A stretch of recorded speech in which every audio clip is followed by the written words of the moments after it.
Sebetulnya problem dari koalisi besar ini yang sebenarnya soal capres.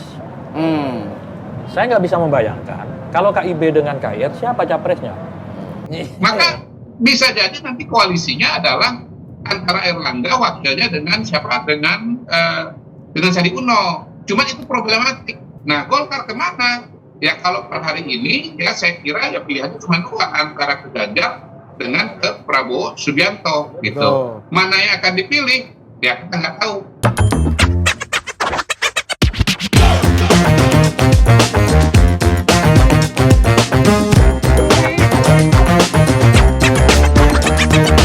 Jadi gini, kalau dibilang Jokowi masih sakti ya memang tidak bisa dipungkiri. Setuju. Pertama dari survei, yang kedua beliau bisa mengumpulkan teman-teman koalisi dalam waktu singkat. Ya sebenarnya kan ingin menunjukkan kepada publik bahwa di tempat PAN ini ya? Ya di tempat Jokowi PAN. yang mengumpulkan berarti, bukan PAN yang mengundang ya? Ya, udah lah. Ini kan soal tempat saja gitu. siap. Kalau di istana, Mantap, Pak Sori. tapi kalau di istana itu nanti jadi sorotan. Oh, iya. Ini kan pejabat dilarang buka puasa bersama. Oh, iya, Tapi betul, kalau betul. diundang sholat berjamaah di PAN, kan nggak ada masalah lah kira-kira begitu. Iya. Nah, diingat kalau hal itu dijadikan alasan akan terbentuknya koalisi besar, saya nggak yakin. Oh, nggak yakin terbentuk koalisi besar? Nggak yakin. Kenapa? Salah kita tadi ya mengatakan tiga ini. Ada problem. Pertama, KIB dengan KIR mau digabung, belum tentu karena KIB belum rapat. Mau kemananya? Belum. Karena PAN udah punya capres-cawapres sendiri Nah, ya. itu nanti. Nah, kemudian Genit. yang di PAN itu 6 partai diundang. Ya. Termasuk PDI. Termasuk PDI. Cuman Bu Mega lagi ada di luar negeri. Di Jepang. Artinya apa? Koalisi yang teman-temannya Pak Jokowi ini tidak mungkin melupakan PDIP. Kalau Pak Surya, Kan 6 cuma, Kan udah sudah disebut 6. berangkat kata Bang Muni ke tepat sebelah. Iya. Kebetulan Sudah sedang berangkat. keluar negeri. Nah, kebetulan keluar negeri. Kata Bang Zulfan gitu, kalau puasa kedua udah keluar negeri Pak Zulfan. Iya. Pada Bang Zulfan bilangnya Terus kerja, berikutnya, Bos. problem dari koalisi besar ini yang sebenarnya soal capres. Saya nggak bisa membayangkan kalau KIB dengan KIR siapa capresnya. Kita hormati Pak Erlangga capres berdasarkan hasil Munas. Ya. Emang mau Munas lagi untuk menggugurkan capresnya Pak Erlangga? Ya. Nggak tahu ya, itu internal Golkar ya. Prabowo, Gerindra capres. Capres. Rapimnas. PAN mengusung Ganjar, rakernasnya Erik. Aduh, sudah ada 3 capres. Ya. Ini sesuatu yang hitung-hitungan politik nggak mungkin. Sementara P3 agak ke Sandiaga Uno. Sementara P3 Agak ya, kesandi. ada orang mendekat ya kita terima. Agak kesandi benar. Para pemirsa agak kesandi Ada orang mendekat, ya kita sampaikan kalau dari P3 peluangnya besar Iya, untuk diusulkan. Kan Iya. begitu. Betul. Kalau Pak Sandi di Gerindra, ya nggak bisa mengulang Prabowo Sandi, itu impossible. Anies Sandi, Anies Sandi sesuatu yang kecil kemungkinannya gitu. tapi mungkin. Ya namanya politik serba kemungkin, tetapi kecil kemungkinan. Tuh, Gitu. Prabowo Sandi impossible, Impossible. Anies Sandi kecil kemungkinan. kemungkinan. Itu headline. Maka, Wih. nah, cuman problemnya kemudian kalau koalisi besar belum lagi tadi kita belum ikut membeli sahamnya PS apa tadi? Proseto. Proses. Kita kan belum nawar sahamnya Proseto. Memang ada tawar-tawaran di situ. Ya kan bola kan kalau mau ikut beli sahamnya dulu kan gitu. Iya, Nah, yang penting punya tiket partai bukan Nah, soal bola makanya ini. KIB, kalau KIB kami, KIB yang 3 ini, itu lebih mudah untuk berembuk. Duh, gimana orang udah punya 2 capres Nah, gimana kan berembuk? lebih mudah berembuk daripada 3 capres. Hah? Ya lebih Ya. gampang. Kalau koalisi besar capresnya 3. Oh, gitu. Emang harus diluruskan. Kalau koalisinya KIB, kan 2 capres Iya, yang iya. muncul. Iya, benar, Ini kan benar, tinggal Mas. dinegosiasikan. Tapi kan kata Mas Romi rawan bubar ini barang. Ya, sekali lagi, politik serba kemungkinan. Oh, siap. Tidak ada yang tidak mungkin. Gitu. Dan kata Mas Awi, kayaknya kami ini lebih dekat dan mungkin akan CLBK dengan PD PDIP. Perjuangan. Ya kan punya pengalaman. Mega. Selain berdampingan Ini bertetangga. Terjawab tulisan mengorbankan Ganjar tanda-tanya tadi. Iya.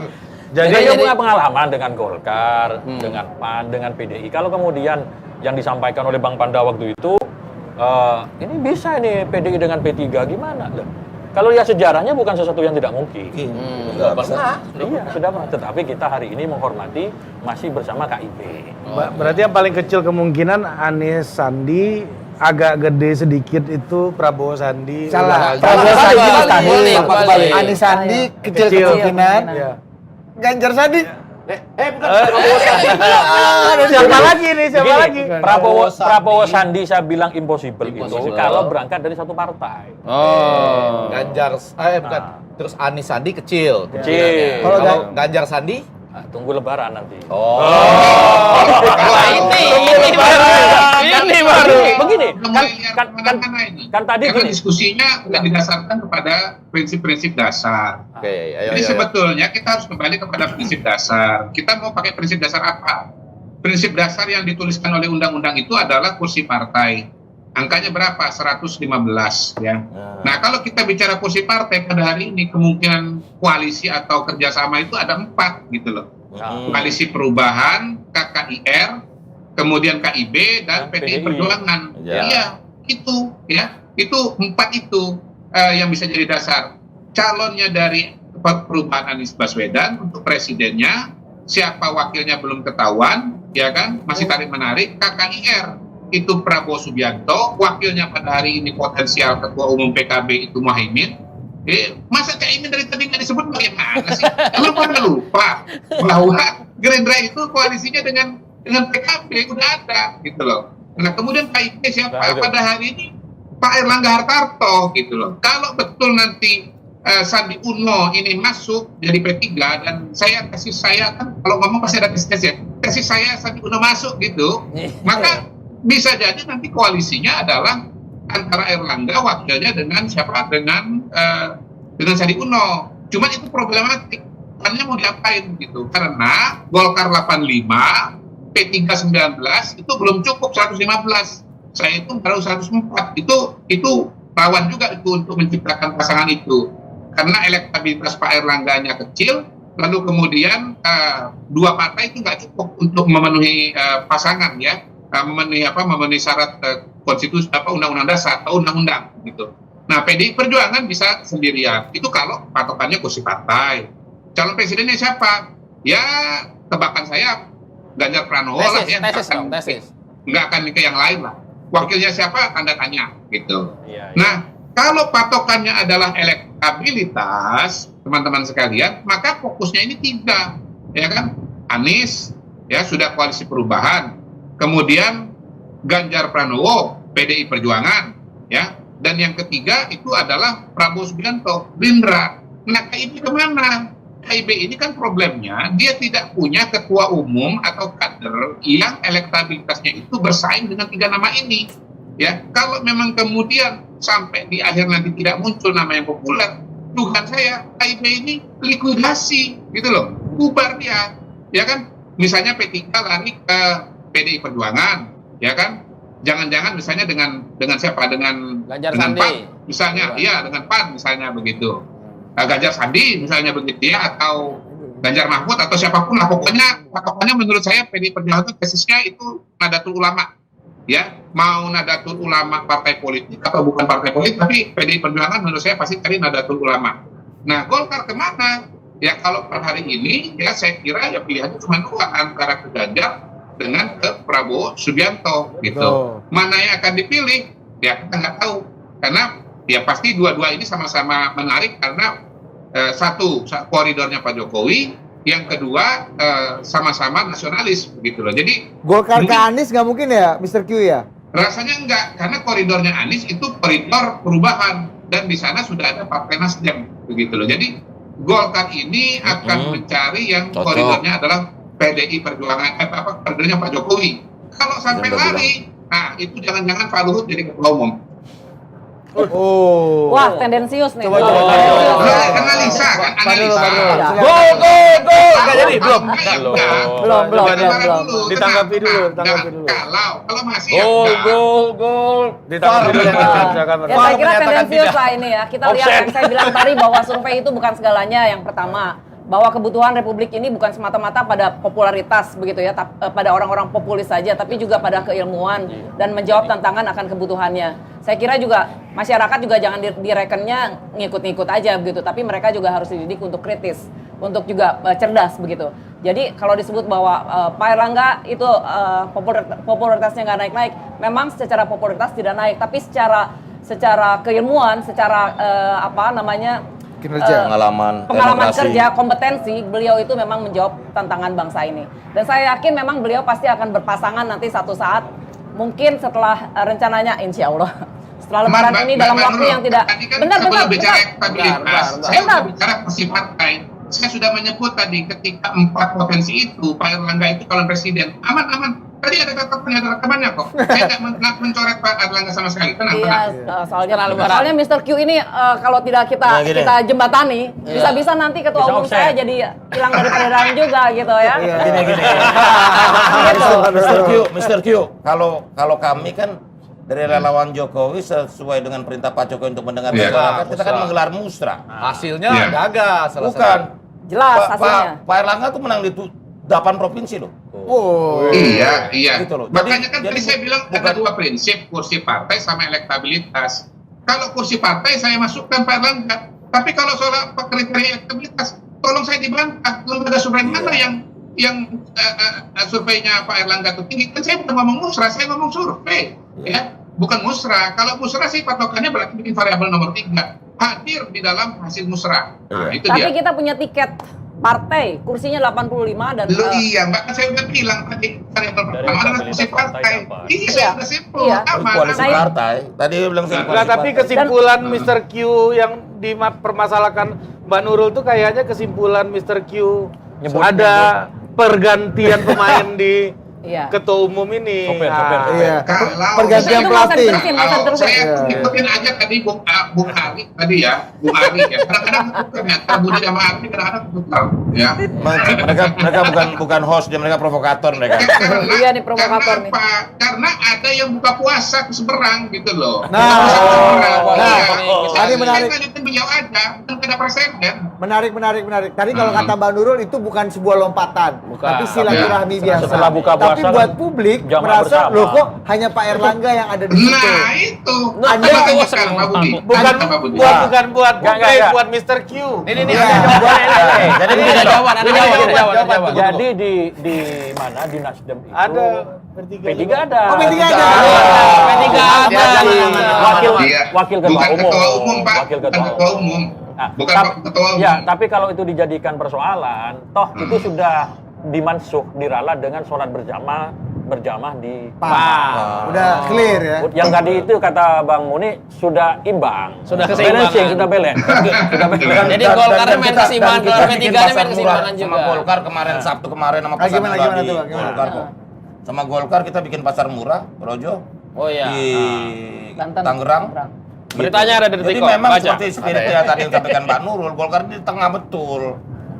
Di tengah sekali. Memang sesuai dengan ideologi di tengah. Begitu loh. Di tengah Golkar. polarisasi ini dibutuhkan. Enggak, bukan. Sekarang gini, kita kan sebagai bangsa harus maju cara berpikir yang nggak bisa polarisasi terus-menerus.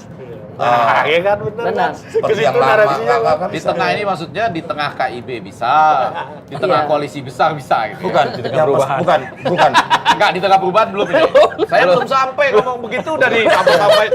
Tadi belain, sekarang dijolokin, ini lucu. Jadi gini, apa yang KIB pasti kan bisa. gini, paradigma 24 ini kan kita harus jawabnya begini loh. Apa sih tantangan kita di 2004, 2009? Satu geopolitik, 2 ekonomi. Bang, 2004 2009 itu presidennya namanya SBY JK, Bang. 2024, 2029. Nah, Ketum Partai Golkar waktu itu, Bang. enggak, 2024, 2029. Bukan 2004, 2024, 2029. Teknis lu ini permasalahannya. Kita ganggu nih kita. Tapi dia bagus meluruskan, jangan Jadi sampai maksud nanti. gua 2024 2009 apa nih Geopolitik. tantangannya? Satu geopolitik, ketidakpastian geopolitik dunia, 2 tantangan ekonomi global termasuk Indonesia. Nah, Jadi yang kita perlukan udahlah kita berhenti soal elektabilitas, soal popularitas bahwa tokoh populer diperlukan tapi juga yang harus menjawab tantangan zaman. teknokrasi Gitu. ini penting juga, Bang ya. Iya. Bukan begini loh. Kita bicara tentu jadi nggak penting demokrasi? tentu saja kuantifikasi ini penting. Kompetensi. Karena alat ukur demokrasi tetap kuantifikasi kan. Suara terbanyak, elektabilitas penting. Tapi juga jangan dilabaikan soal kemampuan teknokrasi dan kompetensi dalam menjawab berbagai tantangan zaman ini. Dan Gitu. tiketnya tadi yang Bang, penting Bang. tiket. Bukan, ya. kalau tiket rumus saya dari awal koalisi partainya menentukan. Artinya itu capres, itu tiket kan, tiket tiket first ya, tiket Iya dong. first. Tadi Mr. Q ngomong kan kalau tiket itu bisa ditentukan oleh 4. Jadi bisa 4 tiket. apa namanya 4 Pasang. tiket Empat itu. pasang. 4 pasang Ya, bisa. 4 pasang. Jadi ya sebenarnya yang tadi yang 4 pasang itu bisa. Misalnya PDIP sendiri pun sebenarnya sudah bisa Karena gitu ya. lagi-lagi tiket boarding pass ini yang pentingnya Mbak. Iya, Manurul, iya. ya. Mbak, tapi komentari dulu Mas Awi bilang dong. Tadi koalisi besar ini agak mustahil. Kalau bahasa Asmuni hil yang mustahil. Nggak ada yang mustahil saya bilang. Nah, Nggak ada itu yang gimana? mustahil. Ini Mas Awi aja teman Anda Iya, seperjuangan saya aja nggak bingung percaya. ya. Saya bingung Mas Awi ini memperlihatkan ketidaksediaannya. Headline Anda. Udah punya agenda sendiri Pak ya. Udah punya agenda. Coba lihat Dia Golkar. dari tadi udah gini-gini Bapak penasaran nih kan. Enggak, ini memang sudah pemanasannya udah Iya, terlalu Golkar itu komit banget loh dari awal. Iya, Ya, itu bisa dipegang banget gitu. Makanya Pak Jokowi tuh percayanya sama Golkar, soalnya committed ya. Coba lihat pasang badan. Kalau ya, Mas kita Awi itu. masih ini ya, swing-swing gitu ya. Lah, kita komit bersama KIB. Iya. Yang saya bilang tadi dengan KIB KKIR itu belum gitu. Kan di Belum, KIB aja belum ada betul. kesepakatan. Mbak Nurul percaya betul bahwa koalisi besar ini akan bisa berlayar itu kok. boleh. Ya kalau berlayar pasti, wong kita 3 partai bisa berlayar, apalagi ini bergabung. Tapi kalau ini jadi satu perahu, kayaknya kecil Mustahil. kemungkinan. Oh, gimana coba? Di hil yang mustahil. bentar. Bukan maksudnya gini loh. KIB itu bentuk pasti semangatnya, pasti plus. Semuanya plus, artinya KIB plus. Jadi tetap ada keinginan untuk KIB untuk plus. menggabungkan, termasuk KIR juga berdiri juga dengan semangat. Selalu ada klausul semangat, Nah, tapi- bisa terbuka dengan lain. Mas Awi, Bisa Ya. dengan gitu. ini soal komitmen yang dipertanyakan Mbak Nurul tadi ini menarik. Kita dengan KIB komitmen masih. gitu. Oke. Tapi dengan yang lain juga gabung- komit juga. yang belum kan tadi kan saya bantah itu KIB dengan KKIR itu belum tentu karena problem capresnya masih pasti dari itu bergabung ada 3 gitu. Itu hati-hati. Kita menentukan dari 2 aja susah, apalagi sudah muncul 3 capres. Iya. Lah itu kan berdasarkan dari situ. analisa politik di lapangan. Kalau kita dengan KIB sekarang masih dengan KIB, tapi yang mau gabung koalisi besar Itu susah. belum kan belum dan itu susah. Itu susah. Feeling kami Tapi gitu loh. kalau P3C LBK PDIP pernah terjadi dulu gitu. Sebetulnya koalisi besar itu Udah jelasin, nanti Gamsa. koalisi besar itu nanti sebetulnya akan ketemu kuncinya itu pada calon presidennya. Iya. Nah, apapun argumentasinya pasti karena ingin menang, patokannya adalah elektabilitas. Di antara semua tokoh partai atau ketua partai di koalisi besar, itu kan yang paling tinggi cuma satu, yaitu Pak Prabowo Subianto. Jadi saya kira soal Pak Prabowo ini sebagai calon presiden itu relatif mudah sepakat lah nanti. Iya. Nah, yang akan rumit itu adalah soal calon wakil presiden. Iya. Ya. yang ketiga Partai tadi. Golkar akan maju dengan proposal bahwa calon presidennya itu kriterianya adalah elektabilitas, ya. Semua pengen menang dan semua mengaku itu. Tapi untuk wakil proposalnya adalah partai yang kursinya paling banyak, misalnya begitu. Ya, dan itu siapa? Partai Golkar, dan itu adalah Pak Erlangga Hartarto. Tetapi apakah kemudian P3, PAN, ya, kemudian katakanlah PKB bisa menerima atau tidak, itu kan sesuatu yang lain lagi. ada nego Nah, sendiri. pengalaman selama Iya. ini, kalau para ketua partai itu pengen, ya, mau, akhirnya bolanya mentang-muntah kepada orang non-partai. Di situ bisa muncul Erick Thohir. Atau kemana-mana juga. Iya. saya tahu. Ini Budi dan Ari Kita ya. Tolong sudah kita menyaksikan pastikan kita bisa berulang beli di mana kali sahamnya ini. contoh konkret. Ini go public ceritanya, konkret. sahamnya udah. Misalnya ya. IPO, Mas Kiai Awi. Haji Ma'ruf Amin, ya kan? Waktu itu ada kan presiden. kalau patokannya kursi partai barangkali Golkar, tapi kan enggak. Ya, orang partai, orang non partai yaitu Pak Ma'ruf Amin. Bahkan sebelum Pak Ma'ruf Amin pun Mahfud MD itu notabene juga bukan orang partai gitu. Isunya. Lalu kemudian Pak Prabowo Subianto, wakilnya siapa? Sandiaga Uno. Memang orang partai, tapi ya satu partai gitu. Dan itu sebetulnya tidak pernah terpikirkan. Ini kalau tadi tanya ya apa mungkin? Mungkin, nggak ada yang nggak mungkin. Ya, kapan pernah ada argumentasi kalau presiden dan wakil presiden datang dari satu partai? Tapi kan kenyataannya bisa. Lantas kenapa Sandi Uno? Ya kita semua sudah tahu kebutuhannya Pak Prabowo itu apa gitu loh. Jadi ujung-ujungnya siapa calon wakil presiden yang nanti ditentukan oleh kebutuhan calon presidennya. Mohon maaf, dalam konteks itu akhirnya kata kunci ada calon presiden. bukan partai politiknya. Lihat aja koalisi perubahan sekarang, semua sudah menyerahkan kepada Anies Baswedan. Ya, jadi kalau koalisi besar ini ditanya siapa calon wakil presidennya, tanyakanlah kepada Prabowo Subianto. Itu kasih saya. Emang Pak Erlangga nggak maju capres kok ke Prabowo. Ini kompor dari kiri. Ini kan saya bilang koalisi besar. Karena artinya Kalau KIB pasti Pak Erlangga. Kan kalau koalisi besar berarti harus ada kompromi. Dan pasti koalisi besar manapun juga mau menang. Mana ada koalisi besar mau kalah? Malu-maluin, udah gede kalah lagi. Nah itu nggak sesuai dengan realita politik. Disitulah relevannya PS Seto ini ya, Mr. Q oh tadi. bukan, sudah Proseto. Relevan sekali. Proseto, bukan Ya, ini sudah Proseto dan kita mencari tanggal IPO-nya kapan ini? Ya. Kita mau beli sahamnya. Tapi begini, 3 hal. Saya menggarisbawahi Mbak Nurul Arifin tadi dengan mengatakan kemungkinannya bisa bermacam-macam. Coba, betul tadi tuh Mr. Q, bagaimana orang terpikirkan PDIP yang 18,95% di 2014 sehingga dengan gampang menyusun calon presiden gitu ya di 2019 sampai detik terakhir loh akhirnya mengubah kemeja putih jadi yang lain gitu ya. Itu kan fakta. Sementara dari satu partai aja bisa keluar nama yang hampir nggak mungkin satu partai itu nggak bisa mencalonkan sendiri. Tapi Prabowo Sandi relatif satu partai. Jawabannya disediakan oleh Ketua Umum Projo tadi.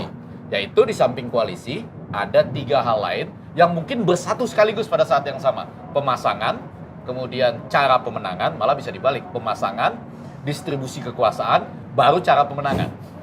Bisa begitu kan? Enggak. Oh enggak. Kalau saya Bukan itu tahapan dalam kadang-kadang di Indonesia 3-4 ini strategi marketing ya. Iya, yang diomongin Ketum Projo ini saya garis bawahi dulu, Prof.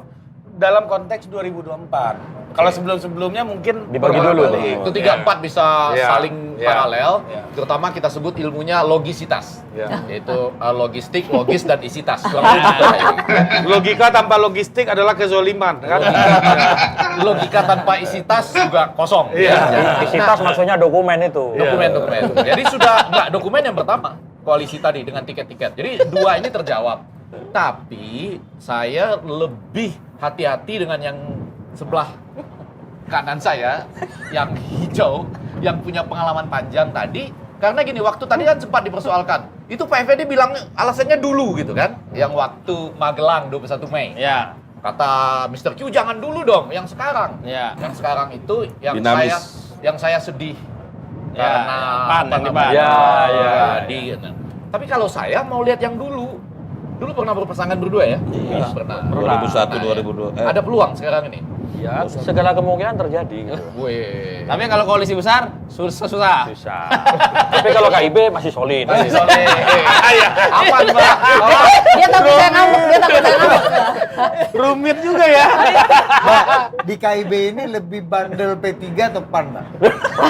Ya kan ketua kelasnya Golkar. Kalau yang jangan ketua kelas ya, tapi kan yang khusus P3 ya, menurut saya agenda besar P3 ini bukan pilpres menurut saya. Pileg. Agenda P3 ini, agenda besarnya adalah survive dalam pileg yang akan datang.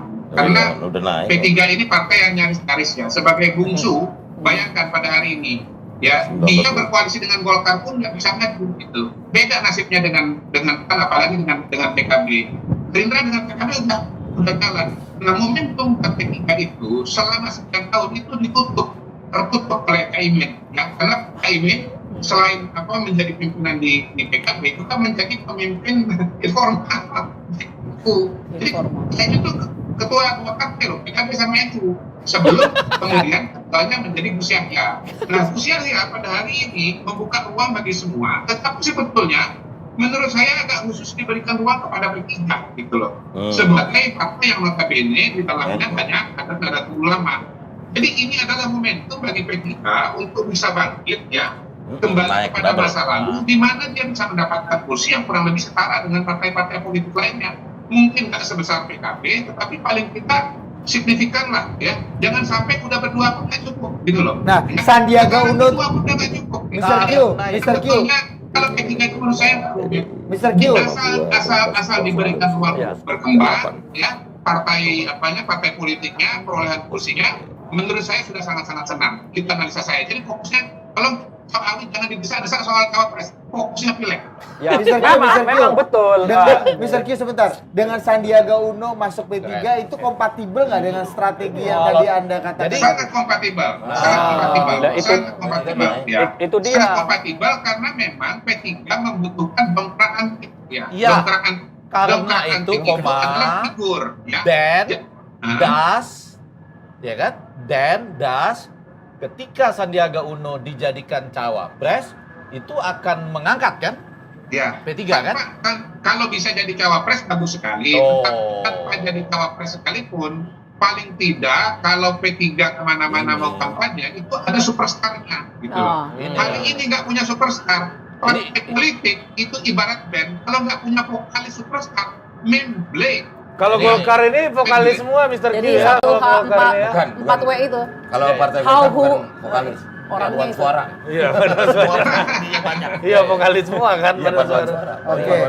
Jadi gini, tadi disampaikan P3 fokus ke konsolidasi internal untuk menyelamatkan kursi, itu betul. Tetapi ingat, pemilu kita ini berbarengan dengan pilpres, yang mana kotel efek itu pasti ada. Kita merasakan di 2019. Maka kemudian kita melakukan beberapa ikhtiar-ikhtiar, termasuk juga ada sejumlah tokoh yang ingin bergabung dengan P3, dan ternyata respon dari publik itu luar biasa. Nah, kenapa itu tidak kita buka gitu? Persoalan apakah yang bersangkutan nanti jadi diusung oleh P3, itu soal yang lain. Cuman kami katakan, tadi ada wartawan tanya, katanya kalau Sandiaga Uno masuk ke P3 mau jadi ketua DPR. Ada yang ngomong begitu. Iya. Ya rumusnya nggak ketemu. Iya. Rumus karena menjadi ketua DPR itu harus pemenang pemilu sesuai dengan undang-undang MD3 kita. MD3. Tapi kalau peluang untuk diusung sebagai calon wakil presiden melalui P3 itu besar peluangnya. Oke. Tapi Itulah konteksnya. prosesnya sejauh ini seperti apa? Transfer pemain ini. Sejauh ini kan makin meyakinkan kalau melihat baru anu lah, Baru mengundang beliau sebagai Menteri Pariwisata. Oh. Kehadiran beliau di P3 itu Jadi judulnya sebagai baru anu. Menteri Mbak Nurul, kalau sensi banget sama kalau P3 judulnya nih. baru-baru Kalau anu ini jadi agak-agak transfer mirip atau tidak, itu lagi ya? Kalau menurut saya lihatnya jangan di P3, kita lihatnya di Gerindra gitu. Nah, Gerindra kalau kita ibaratkan untuk sepak bola Real Madrid ini udah melepas. Kita lihat saja pernyataan dan kalimat dari Pak Ya, Prabowo, sudah melepas. dari Pak Jokowi. Sudah melepas. Makanya Ya. klub barunya ini kapan Jadi ini? sebetulnya tinggal diresmikan saja oleh klub barunya Villarreal. Villarreal apa kuning? Villarreal kuning. Iya, Real iya, Betis. makanya Granada. Real Betis. Granada. Sebentar lagi tinggal diumumkan oleh Granada. Tapi Granada kan belum berani ngomong selama belum Ini diresmikan, Granada. dia ngomong dulu. Sporting ya Lisbon, nunggu Sporting anu, Lisbon. nunggu lebaran dulu gitu kan. Oh, lebaran habis Ya, lebaran. siap. Kalau sebelum lebaran itu orang sibuk urusan THR, mudik dan semacamnya gitu. Nah, setelah lebaran Setelah lebaran nanti momentumnya beda lagi. Apa yang tadi diceritakan ada orang yang turun elektabilitasnya. Orang Indonesia itu daya ingatnya terbatas. Kalau soal politik, besok ini kena lebaran, macet, mudik, itu bisa berubah lagi. Jadi maksudnya gimana? Hasil survei. Iya, maksudnya apa nih? Mas supaya jelas gitu kan. kos juga. nggak ada soal Enggak, Mas Awi, nanti Iya. mudiknya lancar, ya kan? Harga sembako turun, naik lagi nanti malah Mas. THR lancar. Itu kan Judul berikutnya nanti Jokowi makin sakti kalau gitu. Nih, Jokowi makin sakti. Jadi Udah ada sequel kalau ya ini nih. kalau Udah ada malam sequel. ini masih pertanyaan, Jokowi masih sakti. Dengan kesuksesan mudik, harga-harga sembako turun, Udah agak maju. THR lebih Tepat cepat waktu. 10 hari, tepat waktu, minus Harga pangan dijamin harga tidak pangan naik katanya. dengan Menko Stabil. Perekonomian dan Menteri Perdagangan ekonomi solid. Ruas jalan Harga- bertambah, ruas jalan bertambah, bertambah. maka judul berikutnya adu perspektif habis lebaran adalah Jokowi Jokowi makin- makin sakti. Jokowi ini agak sulit dijelaskan. Piala Dunia batal aja dia naik, apalagi kalau jadi diselenggarakan. Ya. Jangan-jangan malah turun di Tokyo. Batal aja malah naik. Gitu. Iya. karena Gimana kalau jadi? Andi bagaimana menjelaskannya? Itu Ja- susah. Jangan-jangan kalau Piala Dunia jadi Pak Jokowi turun, Pak Erick yang naik.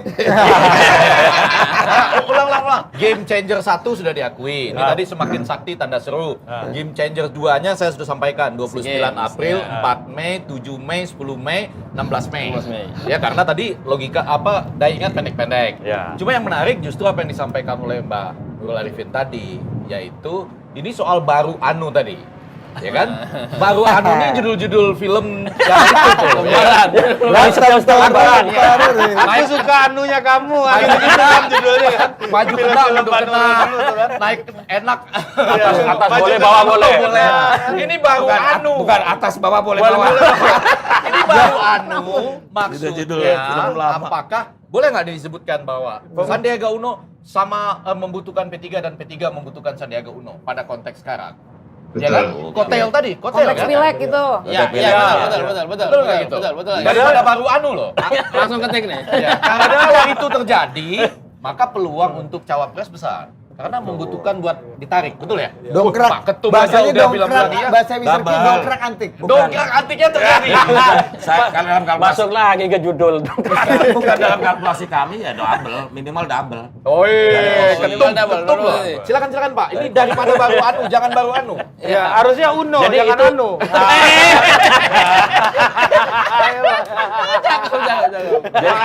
Jadi itu Pak Nurul makin bagian nggak dari komit nih, makin nggak komit. ikhtiar politik yang kami lakukan. Oke, ini bagian Kalau dari ikhtiar hari politik. ini misalkan teman-teman nanyakan, Bagian kapan dari mau ikhtiar politik. bergabung? Di mana kepastiannya kok nggak jelas ini? Lah ini kan perlu orang. Bagian dari ikhtiar Membangun politik. chemistry itu kan tidak gampang. Oh, ini lagi tahapan bangun chemistry. Ya membutuhkan Ikhtiar. waktu kan gitu. Dia paling Taruhlah makin saling bingung Mbak Nurul. saling kenal satu sama lain gitu. Jadi ternyata kira-kira membangun chemistry-nya itu baru sekarang. Posisi kita udah dari tahun lalu nih. bukan ini klub bola ya. Namanya bola aja dinamis apalagi politik. Jadi seseorang yang awalnya cocok di gelandang kanan, ternyata dia lebih hidup di gelandang kiri gitu. Asalkan bukan gelandangan gitu. Itu yang nggak boleh di politik. Iya. Tapi abis lebaran ini ada sesuatu sama baru Uno, abis lebaran baru Uno. Ya nanti lihatlah setelah lebaran. Oh, jadi Mas Awi. Belum Anu tuh Uno. sekarang baru Anu, habis lebaran baru Uno. Persis judul-judul film lebaran. Jangan Mentang-mentang gue pemain warkop jadinya jadi judul warkop semua. Saya kira Mas Sandi Uno itu tepat sekali buat P3 ya. Setuju, P3 setuju. itu karena ya sangat-sangat tepat. Karena bukan hanya bahwa dia punya popularitas, tetapi juga karena Sandiaga Uno ini masih muda gitu ya. P3 ini kan menghadapi ancaman evolusi. Aging. Dia partai lama ya. Saya lihat di lapangan itu kebanyakan orang-orang lama. Sementara proses pembinaan kepada generasi muda itu relatif kurang tersambung gitu ya. Wah, ini Mas Ditambah Awi. lagi apalagi dengan banyak prahara. Mas Awi kan belum ketua umumnya. Loh, pernah ketua umumnya muda kena masalah kan? Ya, ketua umumnya muda kena masalah gitu loh. Jadi saya melihat untuk rejuvenasi P3 secara struktural maupun secara komunikasi, memang Sandiaga Uno itu sangat-sangat tepat ya. Dan terus terang sekian tahun yang lalu saya udah pernah ngomong sama Sandiaga Uno, Mas Sandi, Anda itu harus ke P3. Waktu itu belum diangkat, tapi kalau ini nanti terjadi ya berarti sekali lagi Luar biasa Pak Seto. Kalau digabung jadi punya saham Pak Seto. Ada yang gua kurang setuju sama Mr. Q ini. Iya, luar biasa. Saya PSSU, ada PSSU hari ini. PSSU. mudah-mudahan peraturan FIFA belum berubah. Bahwa orang nggak boleh menjadi pemilik saham dari Di dua tempat. yang sama pada satu liga. Tapi dari arah pembicaraan Mr. Q ini, jangan-jangan nanti muncul 3 pasangan ini. Ya. Kalau mungkin 4, tapi 3 ini kurang lebih adalah satu Pro Seto, yang kedua yang baru Uno tadi, Terus itu ini kemudian tetap ada mungkin di Ganjar mana. baru Uno, Ganjar baru Uno. ya, kemudian ada Anies dan Hovifah mungkin yang sedang diusahakan, dan terbuka juga satu lagi mungkin ya, karena 4. Begitu ya, Mr. Q? Sepakat. Pak Prabowo Antara belum kita disebut. keempat. Enggak, itu Pro Seto. Oh. Jadi sebetulnya Prolongo gimana? Prolongo? bukan Pro Gaga. Itu kan Pro Gaga kan salah satunya ya? Ya Prabowo Erlangga maksudnya. Iya, itu kan. Nah, ini kita coba kembali ke Kito lagi, kembali ke presiden nih. Kembali ke Jokowi supaya Tunggu bangun tanggal nih. mainnya. Ya, Kita ya, sih ya. sabar kok, tenang aja. Sabar. Nah, ini kan masalahnya yang bisa bungkus-membungkus ini. Ini Tapi kemampuan memang benar membungkus. ya, karena faktor satu orang Mbak Nurul aja bisa menemukan frasa-frasa dari kosakata Anu jadi baru. Uno gitu ya. Iya, jangan sampai Anu diuno ya. Dan EG sama kok Mr. Q ini jadi sepakat pada ujungnya gitu. Iya. Berdasarkan apa yang ada pada malam ini dengan game Oke, changer satu. saya balik ke topik ya. Saya balik ke topik Ya, ya. jawab Ini kan langsung, Mr. Q. pertanyaannya Jokowi Jokowi masih sakti. sakti. Jokowi masih sakti. Oke, dari tadi yang belum dibahas sebetulnya adalah konstelasi ini, siapa pasangan dengan siapa, itu nanti kata kuncinya ada di Pak Jokowi. Maaf ya, masing-masing itu nanti punya keinginan ini dan itu, terutama koalisi besar. Tapi nantinya tanya sama Pak Jokowi, seperti Pak Jokowi bilang, saya ini nggak nanya, kok ditanya. Gitu. Ya saya jawab, oke, kan begitu. Jadi sebetulnya nanti Pak Prabowo dengan siapa, itu pasti nanya Pak Jokowi. Lah, dengan kan wakil presiden, mau maju calon presidennya, Pak Prabowo ngomong, saya izin Pak Jokowi dulu. Betul? Presiden ngomong. Iya, dan saya aku yakin juga nanti untuk urusan-urusan yang lain, calon yang lain, ya itu juga akan komunikasi dengan Pak Jokowi, gitu loh. Jadi sebetulnya dari tadi yang belum dibahas, dan ini saya sampaikan bahwa Pak Jokowi ini sangat-sangat sakti karena konstelasi akhir menurut saya akan dipengaruhi oleh sikap-sikap dari Pak Jokowi. Nah, Gitu dia. kita tanya Mbak Nurul dan Mas Awi. Jokowi faktor ini dalam penentuan koalisi, bungkus-membungkus, ini seberapa penting? Tadi kalau Mr. Q katakan ujung-ujungnya udahlah. Pasti tanya Kalian Pak punya, teman-teman punya keinginan, tapi Pak Jokowi yang akan menentukan. Jadi gimana? Nah, gimana? Mas Awi atau Mbak Nurul dulu? Mbak Nurul dulu. Jokowi's factor ini Uno ini buat mantap. Golkar ini seberapa penting? Apakah betul pecah gesang dari Jokowi Golkar misalnya ataupun P3 atau punya independensi sendiri misalnya Pak Jokowi bilang itu saya silaturahmi makan siang sama Pak Surya aja deh sama Mas Anies ya kayaknya Mas Ahaye mantap juga nih makan ikan bakar Pancingannya Ya, buat pertama saya bilang begini tadi, Golkar itu partai yang komit ya dari awal begitu. Dan komit sebagai pembantu Bapak Presiden, memperlihatkan kinerjanya komit itu ya. Kemudian menghargai pemimpinnya begitu ya. Dan kalau ditanya seberapa besar faktor Jokowi's factor itu. itunya ya Pak Jokowi itu saya kira dari prinsip menghormati ya, kemudian juga melihat beliau sebagai pemimpin ya ada patuhnya lah gitu ya. Jadi saya kira ini juga menjadi salah satu pertimbangan faktor. Karena kalau Seberapa besarnya saya nggak bisa ini ya. Kuantifikasi.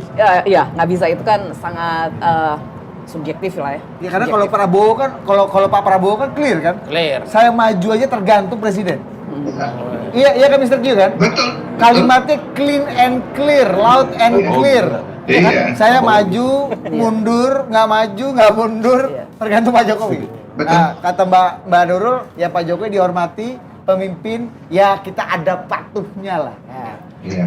ada Kalau- patuhnya. kalau Pak Coba Prabowo- lihat Pak Erlangga selama ini patuh nggak kepada Pak Jokowi? Oh, iya. Sangat patuh. Patuh. Ikut nggak apa yang diperintahkan? Ikut. Ikut. Saya- Ya sudah, itu aja kuncinya. Saya harus agak cepat-cepat memotong ini dengan menekankan satu hal. Nah ya, ini beda sama sekali. Jokowi masih sakti, bahkan bisa tanda seru. Jadi, Lanjut kalau kata ternyata- MQ. Ya, tapi ada pertanyaan agak serius. Jadi apa yang disampaikan oleh Mr. Q tadi atau pernyataan kita bahwa siapapun calon presiden akan tergantung pada konsultasinya dengan Pak Jokowi. Saya mau cepat-cepat menjawab dan Ibu Ketua Umum. Saya mau menekankan itu loh. Hati-hati. Karena biar bagaimanapun kita nggak boleh, walaupun Pak Jokowi sedang naik gajah, dia nggak bisa dipisahkan dari Ibu Ketua Umum Oh iya. Banteng Moncong Putih. 5 kata, apa 5 kata? Asal dapat restu Ketua Ketua Umum, Umum. dia lahirkan di acara ini. Iya. Sama seperti antitesis lahir di Betul, acara ini juga. betul. Ya. Dua-duanya sama-sama Antitesis berbahaya. jilid 1, antitesis Maksud jilid 2. saya, tidak bisa Anda lihat Pak Jokowi naik gajah ini tanpa dukungan dari PDIP. Selama memerintah, dan tentunya semua nama lain. Menko-menkonya tadi sudah disebutkan. Saya ingin menyatakan, seakan-akan Piala Dunia ini seperti memisahkan antara Pak Jokowi yang naik gajah dengan Banteng Moncong Putih. Tapi saya mengatakan jawabannya itu, oh ini dia tadi ya. Wah, saya baru ngomong keluar langsung detik. Ini DP-nya, X DP, ini ya. Nah. foto WA-nya Edo nih. Nah, saya mau mengatakan, ya baca lagi mengorbankan Ganjar tulisan oleh Hari Putra tadi. Ini saya promosikan karena masuk di situ. Tapi yang mau saya katakan adalah jawaban dari logika atau memori sosial yang agak pendek itu akan ada di, saya kasih tahu tanggal-tanggalnya, 29 April, 4 Mei, 7 Mei, 10 Mei, 16 Mei. Pendek kok itu. Nanti kita lihat algoritmanya. Kalau juara bagaimana, kalau kalah tentunya kita nggak ingin kalah, tapi akibat dari juara seperti apa, game changer yang kedua. Tapi saya ingin mengatakan, mudah-mudahan banyak yang setuju, Ini nggak bisa dipisahkan sementara ini. Nggak mungkin berhadapan-hadapan di antara koalisi besar dan PDI Perjuangan. Kalau Ibu Ketua Umum nonton saya, apalagi ada ini ya. Dulu Udah dipecat sama Bang Zulfan. Pro Mega. Udah dipecat. Pro Mega. Udah dipecat sama Bang Zulfan, Bang. Oh, sudah dipecat. Ya kan depan Anda dipecat. Tapi maksud saya ini nggak bisa dipisahkan karena masih memainkan peranan besar. Nggak bisa kita partai yang besar juga seperti Golkar, Gerindra, Iya. P3. Jadi Oke, jadi gini Bang Ege. Jadi nanti akan ada gradasi pengaruh Pak Jokowi ini. Nah. Pengaruhnya ada semua, tetapi pasti ada gradasi. Gradasi paling besar pengaruh Pak Jokowi itu ada di KIP nanti. Atau anggaplah koalisi besar ini, itu warna Pak Jokowi akan kental sekali. Ya, beliau akan melihat ke kiri, melihat ke kanan, itu akan sangat dibaca oleh koalisi besar. Begitu masuk ke PDI Perjuangan, ada Ibu Mega. Dan pada titik itu kita ya harus berasumsi bisa sama pandangannya, bisa berbeda pandangannya. Piala Dunia U20 itu telah membuka mata kita bahwa antara Pak Jokowi dengan Bu Mega itu bisa berbeda gitu. Walaupun kalau kita bicara aspirasi masyarakat, ternyata yang lebih inline adalah Pak Jokowi. Gitu. Nah, gradasi yang terkecil tentu saja di koalisi perubahan, karena di situ tesisnya adalah tesis perubahan. Ya, tentunya koalisi perubahan itu justru barangkali maunya orang atau nama yang nggak sama dengan Pak Jokowi. Ya, misalnya ada usulan Anies Mahfud MD, langsung muncul sangkahan dari salah satu partai yang mengatakan Mahfud itu tidak satu visi misi dengan Anies Baswedan, gitu loh. Demokrat Jadi, bilang gitu ya. Jadi kita proporsional saja bahwa Pak Jokowi itu sakti dan punya pengaruh, tetapi pengaruhnya akan berbeda antara satu koalisi dengan koalisi yang lain, dan bahkan arahnya itu juga akan memilih arah yang berbeda. Ada yang satu ikut Pak Jokowi, ada satu malah lari dari Pak Jokowi. Oke. Nah gini, kita ngomong dikit ya. Jadi sesuai dengan judul ini, Jokowi real kingmaker. Jadi Jokowi is the real kingmaker dengan 3 indikasi. 1, rakyat percaya Jokowi. 2, relawan Jokowi masih militan. 3, kekuatan partai politik masih solid di mendukung Pak Jokowi. 3 indikator itu kan jelas gitu bahwa Jokowi ini pasti partai-partai akan ada dispute, karena kita juga sebagai insan politik juga sadar semua partai punya dalam satu titik ada kepentingan bersamanya, juga ada kepentingan partainya. Nah, ketika bicara soal kepentingan bersama mungkin bisa sama, tapi ketika bicara tentang kepentingan partai, ya ini soal elektabilitas, soal kotel efek, soal survival di dalam posisi legislatif dan lain-lain, itu kan juga partai pasti akan. Ini kan pemilu serentak, pileg, pilpres ini kan mengisyaratkan bahwa partai harus bekerja dalam dua layer sekaligus. Satu berkompetisi, satu bekerja sama pada hari yang sama. Bayangin coba. Iya, betul. Iya kan? Dan itu dalam batas tertentu saya bisa memahami, partai tetap akan berpikir dalam perspektif partai. Begitu loh. Di satu titik, tapi titik lain dia juga harus memenangkan capresnya, karena kemenangan capres akan membawa implikasi politik yang sangat signifikan bagi partainya. Begitu loh. Oke, Mas Saya Awi. pikir itu. Mas Awi dijawab dulu tadi mengenai Jokowi's factor di P3 ini gimana, Mas? Ya kalau di KIB, ketum-ketumnya itu adalah pembantu presiden. Pak Erlangga, Menko Perekonomian, Pak Zulhas, Menteri Perdagangan, Pak Mardiono, utusan presiden bidang pengentasan kemiskinan dan ketahanan pangan. Kalau urusan beliau berkonsultasi kepada Jokowi dalam konteks ketatanegaraan itu wajar gitu. Tetapi saya tidak yakin juga Pak Jokowi itu mencampuri urusan internal partai politik. Karena Presiden dalam beberapa kali kesempatan sudah mengatakan itu urusan partai. Dan kami di bertiga ini di KIB memiliki independensi gitu. Meskipun tetap namanya kita kan semangatnya adalah keberlanjutan pembangunan dari Presiden hari ini. Nah, itu kan tidak bisa dipungkiri. Tapi kan itu tidak bisa dimaknai semua harus apa kata Jokowi. Ya. Begitu Pak Budi. Siap. Bisa dimengerti. Di kopi. Mbak Nurul silakan menjawab pertanyaan tadi, apakah Pak Jokowi masih sakti dan itu apakah sejauh apa mempengaruhi keputusan Partai Golkar dalam perkoalisian. Ya, saya tadi sudah menjawab, Pak Jokowi memang masih sakti ya, dari survei kemudian dari kinerjanya juga. Dan kalau kesaktiannya bisa memobilisasi dukungan partai politik itu juga kita lihat bersama ya. Jadi kesaktian itu yang saya kira kita rasakan bersama lah gitu.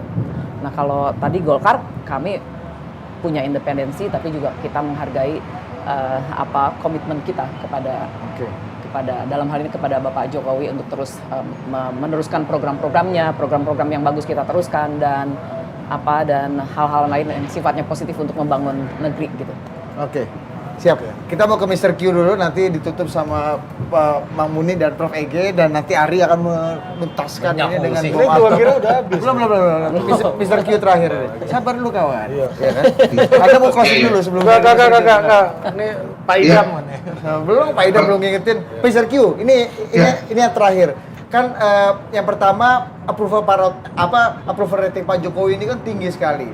Nah, seberapa besar nanti efek daya endorse Pak Jokowi terhadap capres-capres? Dan kemudian yang kedua, kenapa kalau kita lihat Pak Jokowi ini dalam mengendorse orang, paling tidak Pak Ganjar dan Pak Prabowo ini cara berkomunikasinya berbeda. Ketika memuji dan mengendorse Pak Prabowo itu langsung. Mungkin setelah ini Pak Prabowo. Clear. Pak Prabowo mungkin apa, jadi langsung. Sementara kalau Pak Ganjar, kita tahu Pak Jokowi juga punya preferensi ke situ misalnya, itu bahasa-bahasanya lebih ke high context. Di tempatnya Bang Muni, mungkin yang kita dukung ada di sini.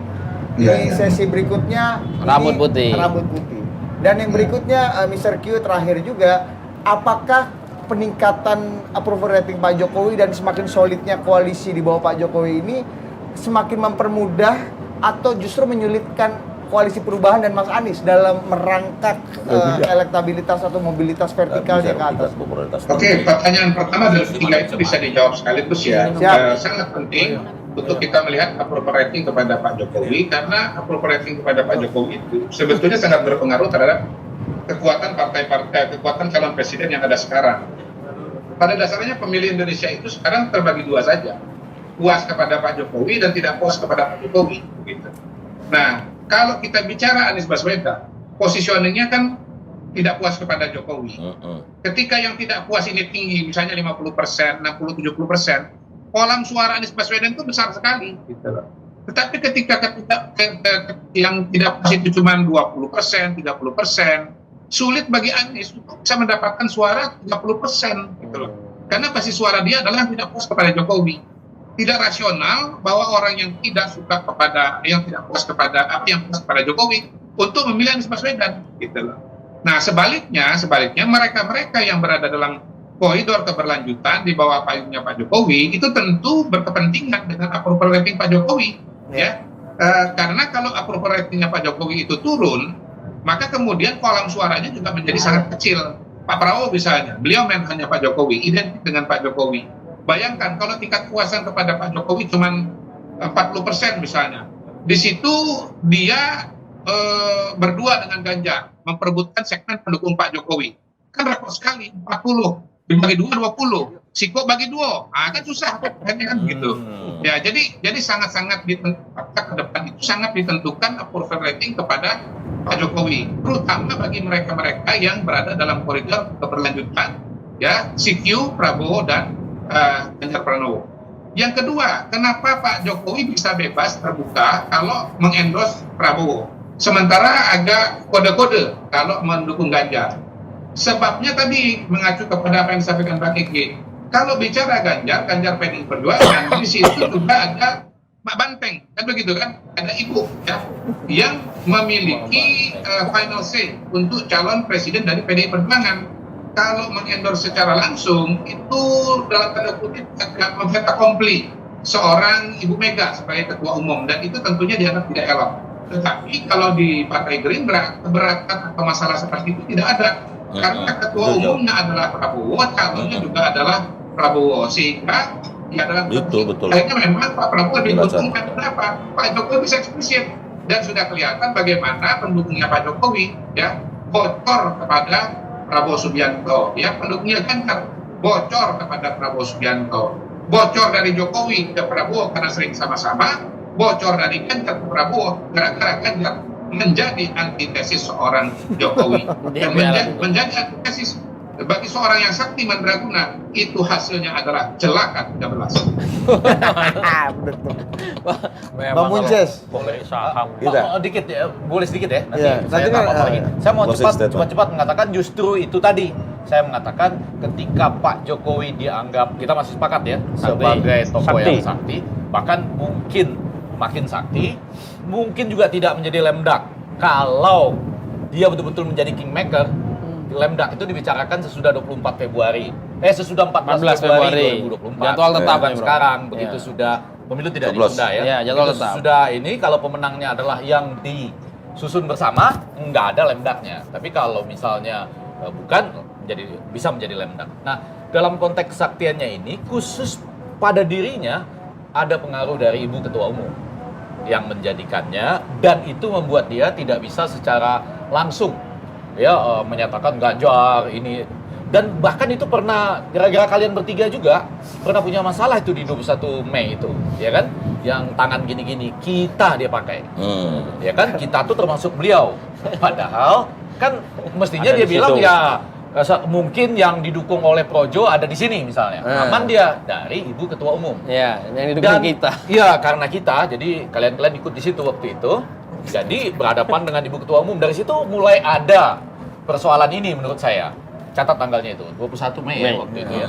Dan makin parah di Magelang. rambut putih itu. Oh, mulailah ya semua itu. Memang kalau berdasarkan ilmu juga enggak. Artinya biasanya calon presiden petahana yang akan segera selesai masa jabatannya menunggu partainya mencalonkan, baru dia ikut mendukung kemana-mana. Itu dalam keilmuan. Tapi Indonesia kan lain, kesaktiannya beda-beda gitu. Nah, yang kedua, saya ingin mengatakan ini kita sedang menunggu 6 bulan yang entah kapan mulainya.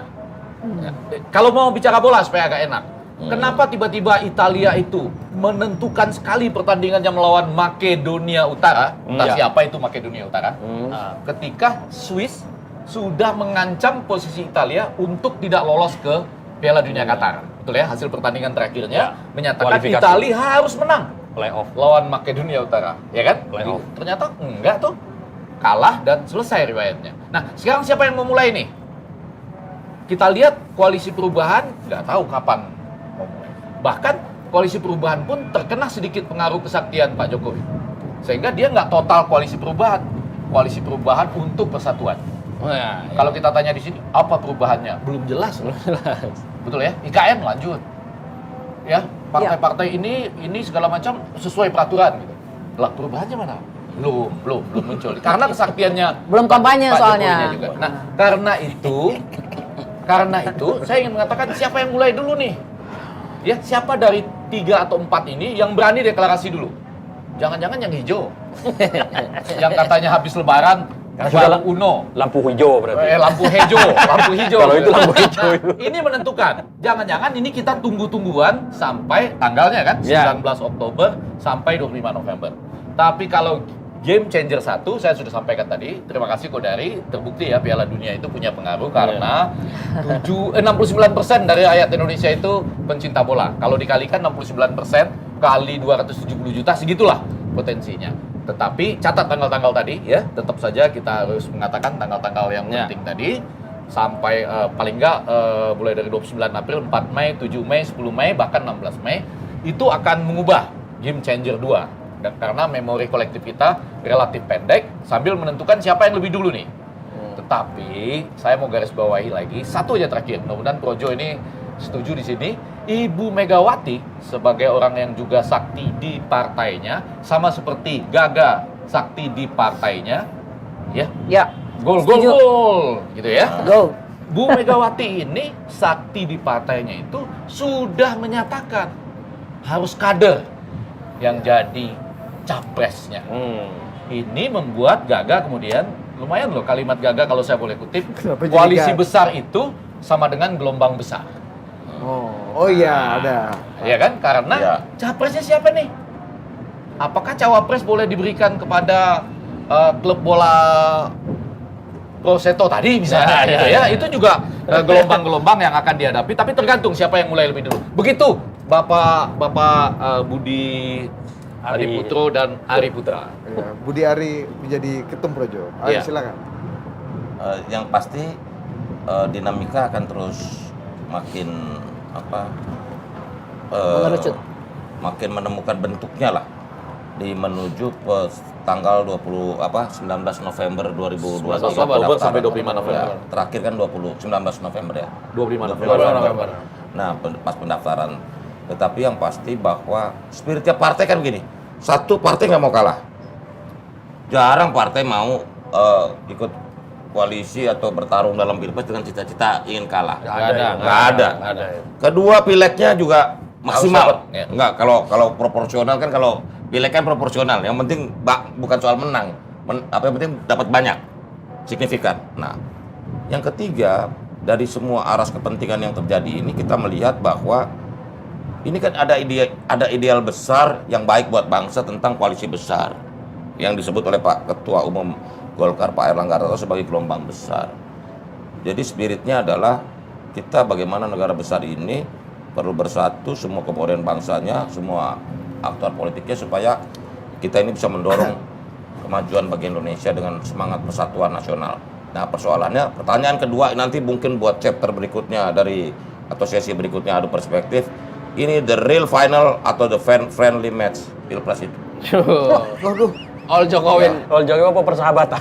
Jadi real final atau Friendly match. Friendly match. Tapi yang penting jangan sampai sepak bola gajah aja, Bang. enggak Oh, Jokowi Ada lagi di bawah friendly match itu ada lagi, Bang. apa eksebisi. Bukan sepak bola amal. Pertandingan amal. Funny football. Kalau sepak bola Charity amal, game, charity pemain-pemain game. veteran ya, Udah, Bang. udah dua itulah pokoknya, real final atau friendly. Ini tapi sebelum ke Ari nih, sebelum ke Ari. Prof tadi tanggalnya berapa yang penting Prof? Game Changer 2. Oh iya, udah Karena pasti. pakai ada 29 lobby bola, April. pakai ada 29 lobby bola. April. Apa itu di sana ada apa? 29 April Indonesia Si Filipina. game. Yes. 4 Mei, 7 Mei. Mei, 10 Mei. 10 Mei itu Indonesia Kamboja melawan Nah. tuan rumah. Jadi menentukan siapa yang masuk semifinal. Betul. Kita lolos lah ke semifinal. Nanti finalnya di 16 Mei. Untuk tadi ya kan, memori sosial yang kecewa gara-gara Piala Dunia. Sehingga orang mengatakan, oh di situ aja nggak menang misalnya. Iya, Atau iya. sebaliknya, wow kita menang gitu. Iya. Beda akibatnya. Nah ini tak pertanyaan ke Mr. Q ini. Kita nonton yang mana ini? Kita nonton yang mana? Belum ngomong. Kita nonton yang mana ini Mr. Q? Panjang lagi. Ya, ini panjang lagi. koordinatornya kemarin, koordinator siapa kemarin? Koordinatornya Budi kalau Ari atau Tori kemarin ya? Udah Ari, Mr. Q udah lah. Ari. Ibu Dari. Administrator Mr. Effendi Ghazali. 10 Mei itu paling penting. 10 Mei paling 10 penting. Mei, 10 Mei. Ya udah kita nonton semifinal sama final deh. Ya, Ya. kan? 10 Mei itu Iya, iya. Indonesia Kamboja lawan tuan rumah loh. Wih. Kalau nonton Gimana langsung, ya? kalau kalah itu bisa anjlok saham apa tadi? Preseto. Prof, by the way, ini Mas Anas hari ini keluar game changer juga nggak? Nggak ya? Sampai detik ini belum. Barangkali kalau isi pidatonya dua-dua kan ini saling menunggu pidato. Siapa yang meminta maaf atau memberi maaf. Ya. Nah kalau sudah keluar kata-kata itu ya, baru kita lihat sebagai. Ini tema baru lagi lah Ya. ini. Oh, Oke, baru sebelum itu. gua ditabok sama Ari beneran nih. Ya, Ini udah menabok nih. Kasih Ya, hikmah, kasih kita hikmah, kasih kita hikmah. Belum Bandul kita harus dengar dong. Sudah. Oh, udah tadi, Bang. Cukup Mas sekian dan Ali terima tolong. kasih. Jadi kalau kita bicara sakti ini kan soal syarat ya. Orang itu bertapa di dalam gua, naik ke atas gunung itu untuk mendapatkan kesaktian gitu.